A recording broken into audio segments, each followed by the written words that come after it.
ಈಗ ಕೇಳಿ ಕಥೆ ಸೊಪ್ಪಿನ ಸುಬ್ಬಮ್ಮ. ಬರೆದವರು ಬಸಮ್ಮ ಭರಮಶೆಟ್ಟಿ. ಸೊಪ್ಪಮ್ಮ ಸೊಪ್ಪು ಅಂತಾನೆ ದಿನ ಸೊಪ್ಪು ಮಾರಲು ಬರುವ ಸುಬ್ಬಮ್ಮನಿಗೆ ಎಲ್ಲರೂ ಸೊಪ್ಪಮ್ಮ ಅಂತಾನೆ ಕರೀತಿದ್ವಿ. ಎಲ್ಲರೂ ಗೌರವದಿಂದ ಏನಿದೆಯಮ್ಮ ಸೊಪ್ಪು ಅಂತ ಕೇಳುತ್ತಿದ್ದರು.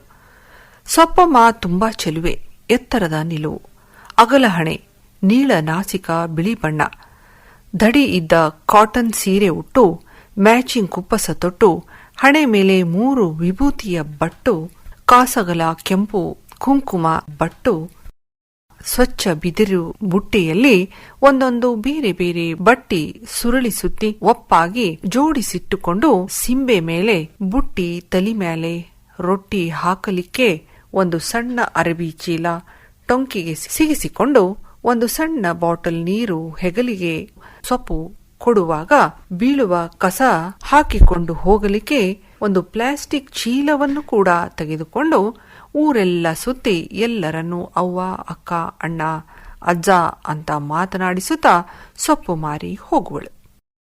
ಹೀಗಾಗಿ ಅವಳಿಗೆ ಎಲ್ಲರೂ ಗೌರವದಿಂದ ಏನಿದೆಯಮ್ಮ ಎಂದು ಕೇಳಿ ಸೊಪ್ಪು ತೆಗೆದುಕೊಂಡು ಕಳಿಸುತ್ತಿದ್ದರು.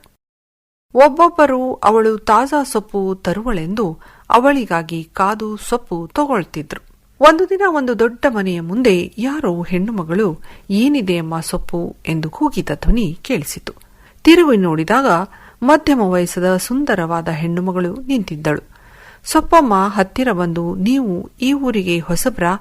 ನಾನು ಈ ಮೊದಲು ನೋಡೇ ಇಲ್ಲ ಎಂದು ಮೆಂತೆ, ಕೊತ್ತಂಬರಿ, ಪಾಲಕು, ರಾಜಗಿರಿ, ಸಬ್ಬಸಿಗೆ, ಹರವೆ, ನಿಂಬೆಹಣ್ಣು, ಹಸಿಮೆಣಸಿನಕಾಯಿ ಇಷ್ಟೇ ಇದೆಯಮ್ಮ ಎಂದು ಅವರ ಕಟ್ಟೆಯ ಮೇಲೆ ಬುಟ್ಟಿ ಇಳಿಸಿದಳು. ಅದಕ್ಕವರು, ಹೌದಮ್ಮ, ನಮ್ಮ ಮನೆಯವರು ಈ ಊರಿಗೆ ತಹಶೀಲ್ದಾರ್ ಆಗಿ ವರ್ಗ ಆಗಿದೆ, ಅದಕ್ಕೆ ಇಲ್ಲಿ ಬಂದಿದ್ದೇವೆ. ನಮ್ಮ ಮನೆಯಲ್ಲಿ 6 ಜನ ಇದ್ದೇವೆ. ಹಾಗೆ ಆಳು ಕಾಳು, ಅದಕ್ಕೆ ದಿನಾ ಸೊಪ್ಪು ತಂದು ಕೊಡ್ತೀಯಾ? ಸೊಪ್ಪುಗಳು ಚೆನ್ನಾಗಿವೆ, ಮಣ್ಣು ಗಿಣ್ಣು ಏನೂ ಇಲ್ಲ ಅಂದರು. ಆಯ್ತಮ್ಮ, ನಾನು ದಿನ ಬರುತ್ತೇನೆ, ಬೇಕಿದ್ದಿದ್ದು ತೆಗೆದುಕೊಳ್ಳಿ ಅಂತ ದಿನಾ ಸೊಪ್ಪು ಕೊಡುತ್ತಾ ಇಬ್ಬರಿಗೂ ಒಳ್ಳೆಯ ಬಾಂಧವ್ಯ ಬೆಳೆಯಿತು. ಸೊಪ್ಪು ತಗೋತಾ ಅದು ಇದು ಮಾತನಾಡುತ್ತಾ ಆ ಒಡತಿಗೂ ಒಳ್ಳೆಯವಳು ಅನಿಸಿ, ಇವತ್ತು ಇಡ್ಲಿ ಮಾಡಿದ್ದೇನೆ, ನೀನು ಸ್ವಲ್ಪ ತಿನ್ನಮ್ಮ ಅಂತ ಕೊಟ್ಟರು. ಸೊಪ್ಪಮ್ಮ ತಿಂದರೂ ಒಂದು ಸೊಪ್ಪಿನ ಸೂಡು ದುಡ್ಡು ತೆಗೆದುಕೊಳ್ಳದೆ ಕೊಟ್ಟು ಬರುತ್ತಿದ್ದಳು. ಮಧ್ಯಾಹ್ನದ ಹೊತ್ತು ಯಾರಿಗಾದರೂ ಹುಷಾರ್ ಇಲ್ಲದಿದ್ದರೆ ಅವರ ಜೊತೆ ದವಾಖಾನೆಗೆ ಹೋಗಿ ಅವರಿಗೆ ಡಾಕ್ಟರ್ ಹತ್ತಿರ ತೋರಿಸಿ ಬೇಕಿದ್ದ ಔಷಧ ಇಸ್ಕೊಟ್ಟು ಅವರನ್ನು ಅವರ ಮನೆಗೆ ತಲುಪಿಸಿ ಬಂದರೂ ಅವರಿಂದ ಏನನ್ನೂ ನಿರೀಕ್ಷೆ ಮಾಡುತ್ತಿರಲಿಲ್ಲ. ಯಾರ ಮನೆಯಲ್ಲಾದರೂ ಚಿಕ್ಕ ಮಕ್ಕಳಿಗೆ ಕೆಮ್ಮು ದಮ್ಮು ಬಂದರೆ ಮನೆ ಮದ್ದು ಮಾಡಿ ಕೊಟ್ಟು ಬರುತ್ತಿದ್ದಳು. ಚಿಕ್ಕ ಮಕ್ಕಳಿಗೆ ಎಣ್ಣೆ ಹಚ್ಚಿ ಕೈಕಾಲು ತಿಕ್ಕಿ ನೀರು ಹಾಕಿ ಬರುವ ಸ್ವಭಾವ ಸೊಪ್ಪಮ್ಮನದು. ಬೆಳಿಗ್ಗೆ ಹೊತ್ತು ಸೊಪ್ಪು ಮಾರುವುದು, ಮಧ್ಯಾಹ್ನದ ನಂತರ ಸಮಾಜ ಸೇವೆ. ಅಷ್ಟೆಲ್ಲ ಕೆಲಸ ಮಾಡಿದರೂ ಯಾರ ಹತ್ತಿರ ದುಡ್ಡು ಅಥವಾ ಬೇರೆ ಸಹಾಯ ಕೇಳುತ್ತಿರಲಿಲ್ಲ. ಸ್ವಾಭಿಮಾನಿ, ದುಡಿದು ತಿನ್ನುವ ಸೊಪ್ಪಮ್ಮ ಊರಲ್ಲಿ ಎಲ್ಲರಿಗೂ ಇಷ್ಟ. ಸಂಜೆ ಹೊತ್ತು ಊರು ಮುಂದಿನ ಹನುಮಪ್ಪನ ಕಟ್ಟಿಯ ಮೇಲೆ ಊರಾಗಿನ ಹಿರಿ ಅಜ್ಜನನ್ನು ಕರೆದುಕೊಂಡು ಕುಂತು ಭಜನಿ ಪದಗಳು, ಜಾನಪದ ಗೀತೆಗಳು ಹಾಡುತ್ತಿದ್ದರೆ ಊರಾಗಿನ ಹಿರಿಯರು ಅಲ್ಲೇ ಇದ್ದ ದೂರ ಕಟ್ಟೆಯ ಮೇಲೆ ಕುಳಿತು ಕೇಳುತ್ತಿದ್ದರು. ಊರಾಗ ಯಾರಿಗಾದರೂ ಹಾವು ಕಡಿದರೆ ರಾತ್ರಿ ನಿದ್ದೆ ಮಾಡಿಕೊಡಬಾರದು ಅಂತ ಹಾಡಿಸುತ್ತಿದ್ದರು. ಮತ್ಯಾರಾದರೂ ಮನೆಯೊಳಗ ಹಿರಿಯರ ಪುಣ್ಯತಿಥಿ ಮಾಡಿದ್ದರ ಮತ್ತ ಹೆಣ್ಣು ಹುಡುಗಿಯರು ದೊಡ್ಡವರಾದರೂ ಮೊದಲು ಹಾಡುವುದು ಸೊಪ್ಪಮ್ಮ.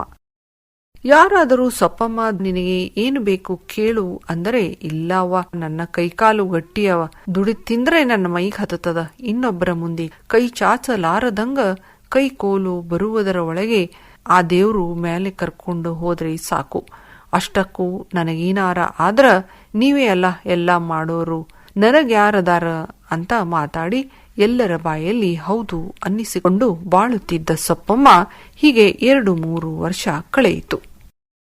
ಅದರ ವಯಸ್ಸು ಕೇಳಬೇಕಲ್ಲ, ದುಡಿದ ದೇಹಕ್ಕೆ ಅದರ ನೋವಿನ ನೆನಪು ಮಾಡಿ ಕೊಡಹತ್ತಿತು.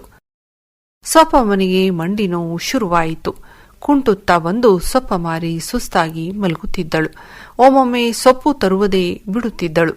ಆ ಮನೆಯ ಒಡತಿ ಸೊಪ್ಪಮ್ಮನಿಗೆ ಒಂದು ದಿನ, ನೀನು ಯಾಕೆ ನಮ್ಮ ಮನೆಯಲ್ಲಿ ಅಂದ್ರೆ ಕೆಲಸದವರಿಗೆ ಅಂತ 3 ಕೋಣೆ ಕೆಳಗಡೆ ಕಟ್ಟಿದ್ದರು. ಅದರಲ್ಲಿ ಒಂದರಲ್ಲಿ ವಾಚ್ಮನ್, ಒಂದರಲ್ಲಿ ಬಟ್ಟೆ ಭಾಂಡೆ ಕಸ ಕಡ್ಡಿ ಮಾಡುವರು ಇರುತ್ತಿದ್ದರು. ಇನ್ನೊಂದು ಕೋಲಿ ಖಾಲಿ ಇದೆ. ನಿಮಗೂ ಯಾರೂ ಇಲ್ಲ ಅಂತೀರಿ. ಇಲ್ಲೇ ಇರಿ, ನೀವು ಸುಮ್ಮನೆ ಇರೋರು ಅಲ್ಲ ಅಂತ ನನಗೆ ಗೊತ್ತು. ಮುಂದಿನ ತಿಂಗಳು ನನ್ನ 2ನೇ ಮಗನ ಹೆಂಡತಿ ಹಡೆದು ಬರ್ತಿದ್ದಾಳೆ. ಆ ಮಗುವನ್ನ ನೋಡ್ಕೊಂಡು ಇದ್ದರೆ ಸಾಕು. ನಮಗೆ ನೀವೇನು ಭಾರ ಅಲ್ಲ. ನಾವು ಗೊತ್ತಿಲ್ಲದವರನ್ನು ನೇಮಿಸುವುದಕ್ಕಿಂತ ನೀವು ಗೊತ್ತಿರುವವರು, ಅದಕ್ಕೆ ನಮಗೂ ಅನುಕೂಲ ಆಗುತ್ತೆ ಅಂತ ಸೊಪ್ಪಮ್ಮನಿಗೆ ಮಗುವಿಗೆ ನೋಡಿಕೊಳ್ಳುವ ಕೆಲಸ ಕೊಟ್ಟು ಅವಳ ಎಲ್ಲ ಖರ್ಚು ಅವರೇ ನೋಡಿಕೊಳ್ಳುತ್ತಿದ್ದರು.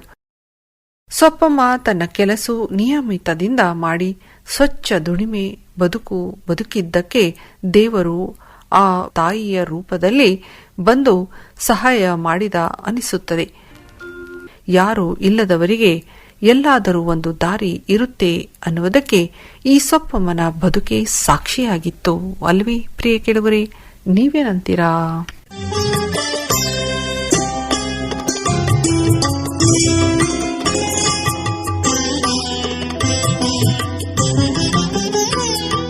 ಇದುವರೆಗೆ ಕಥೆ ಸೊಪ್ಪಿನ ಸುಬ್ಬಮ್ಮ ಕೇಳಿದಿರಿ.